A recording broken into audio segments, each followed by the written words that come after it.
Okay, so my name is Dominic Wu. I play the violin. I'm the concert master of Vancouver Metropolitan Orchestra. And at the same time, I play solo performances with other orchestras as well. And I teach violin. The most important and valuable experience that I had was I grew up in Vancouver. However, I went over to Germany to study violin and ended up staying there over 10 years. And I not only studied in there, I had great experience playing one of the top orchestras in the world, including Gewandhaus Orchestra in Leipzig or Jena Philharmonic in Germany, Thüringen. And from what I learned was just great master conductors and the colleagues who's been playing with the top musicians in the world. You learn tremendous things that you don't learn over text. They teach you how to play among selves, they teach you how to play orchestral, and at the same time how to play solo stuff. And within the same time, you learn how they teach younger colleagues, so that you learn at the same time tremendous amount of professionalism and how to handle classical music in the right way. Every student and every parents, they have different reasons why they started playing instruments, because at a certain point they have to start it. And maybe some of them started playing because they like certain tunes, they have some motives, they have a goal, they want to play certain piece. Then you set up their goal.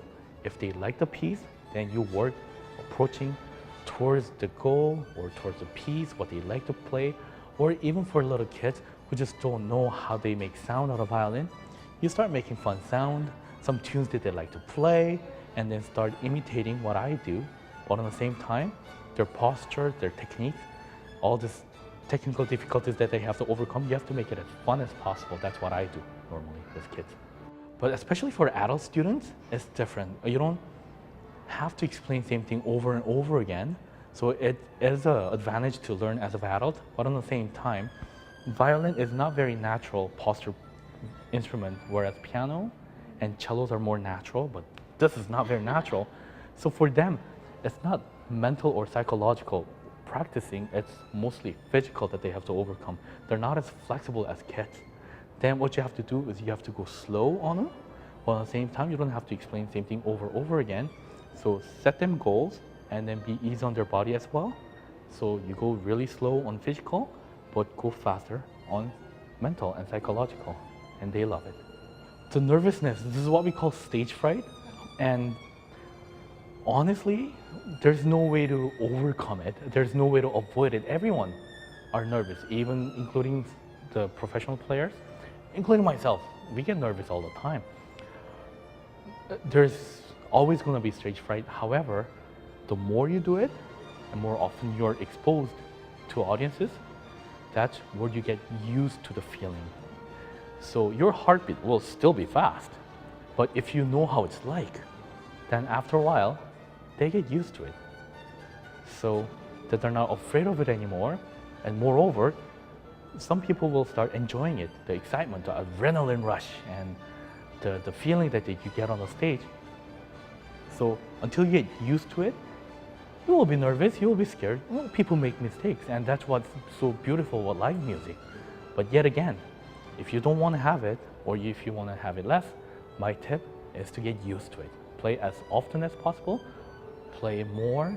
Doesn't matter in front of 2 people or in front of 20,000 people, it'll still be the same. So always play in front of your friends, families, relatives, or you name it. One good thing that I can think of by taking competition is that you have a set of goals.